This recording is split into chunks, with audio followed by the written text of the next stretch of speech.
આજ રોજ સંખેડા શેરશેરીનો get together programme Sankheda Dasalad Bhavan ખાતે રાખવામાં આવ્યો હતો. આ પ્રોગ્રામમાં દરેક વડીલોનું 75 વર્ષના વડીલોનું બહુમાન કરવામાં આવ્યું હતું. જે લોકોએ ડોનેશન આપ્યું છે એમનું પણ બહુમાન કરવામાં આવ્યું હતું. વર્ષ દરમિયાન જે લોકો શહીદ થઈ ગયા છે, એક્સપાયર થયા છે, અને એમને 2 મિનિટ મૌન પાડીને તે તદુપરાંત કાશ્મીરમાં પહેલગામમાં જે લોકો શહીદ થયા છે એ લોકોને બી એમનું મૌન પાડીને એમનું શ્રદ્ધાંજલિ શેરશેરી તરફથી પાઠવવામાં આવી છે. અને બસ બધા બસ શેરશેરીનો આવા કાર્યક્રમ બધા એકબીજા સાથે મળતા રહે અને એકબીજા સાથે પ્રેમભાવ જળવાઈ રહે અને એકબીજાને ટચમાં રહેવાથી એકતા વધે. બસ એ જ મેસેજ છે. સંખેડા શેરશેરી વણિક સમાજ વડોદરા દ્વારા આયોજિત આજે આ સંખેડા ભવન ખાતે 7મા સ્નેહ મિલન કાર્યક્રમ યોજવામાં આવ્યો છે. અને સંખેડા જે નગરીની અંદર અમારી જે શેરશેરી હતી એ શેરશેરીનો બસ જે ઘરોના જે ભાઈઓ અહીંયા ગાડી દેશ વિદેશ કે વડોદરાની અંદર જે વસતા હોય તેવા શેરશેરીના મિત્ર મંડળ ભેગું થઈ અને અમે ખૂબ મજાનો એક નાનકડો સુંદર કાર્યક્રમ દર વર્ષે કરતા હોઈએ છીએ. અમારું આજના દિવસે આ 7મું સ્નેહ મિલનનો કાર્યક્રમ યોજવામાં આવ્યો છે. અને નામી અનામી તમામ નાના મોટા બધા જ સાથે મળીને એકમેકના સહકારથી, લાગણીથી, પ્રેમથી અમને આ કાર્યક્રમને સફળ બનાવવા માટે ખૂબ યોગદાન અને સાથ અને સહયોગ મળતો હોય છે.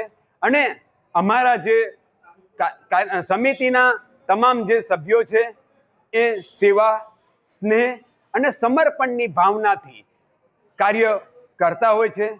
અમારા આજના આ કાર્યક્રમની અંદર જે 75 વર્ષની વય વટાવી ચૂક્યા છે, ભાઈ હોય કે બહેન હોય, તેનો અમારા શેરશેરી વણિક સમાજ દ્વારા તેઓનું સન્માન શાલ ઓઢાડીને અને પ્રમાણપત્ર આપીને તેમનું સન્માન થાય અને તેમને પણ એમ થાય કે ના ભાઈ, આ સમાજે અમને યાદ કરીને અમારું સન્માન કર્યું છે, એટલે એ પણ અભિનંદનને પાત્ર છે.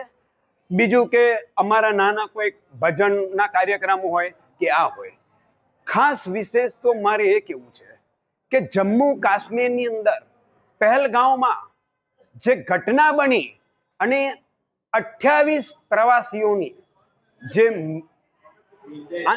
નિર્દય હત્યા કરવામાં આવી આતંકવાદીઓ દ્વારા, એ ખરેખર દુઃખદ ઘટના બની છે. એની ક્યારે આઘાતમાંથી આ દેશ ક્યારે બહાર નીકળી શકશે કહી શકાય એમ નથી.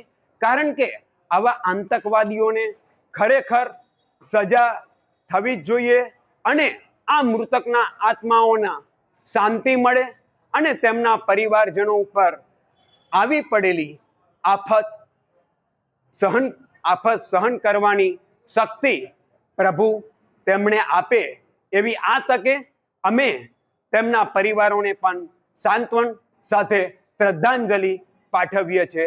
અસ્તુ.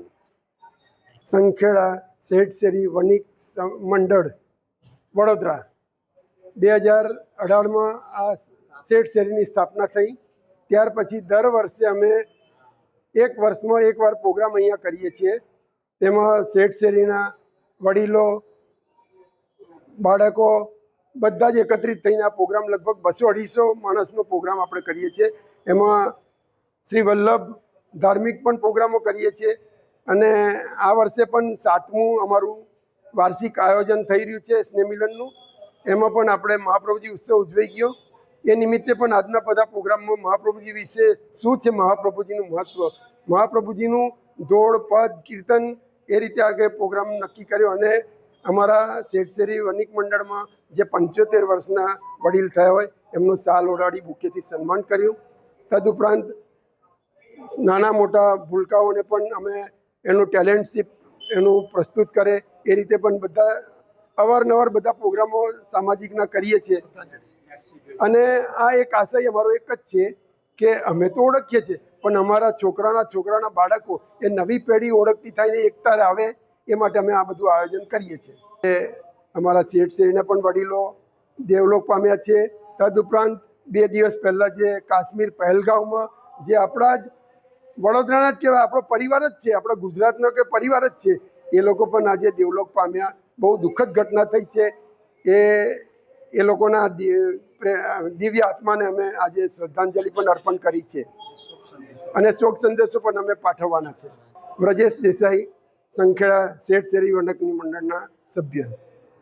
જય શ્રી કૃષ્ણ, જય શ્રી વલ્લભ.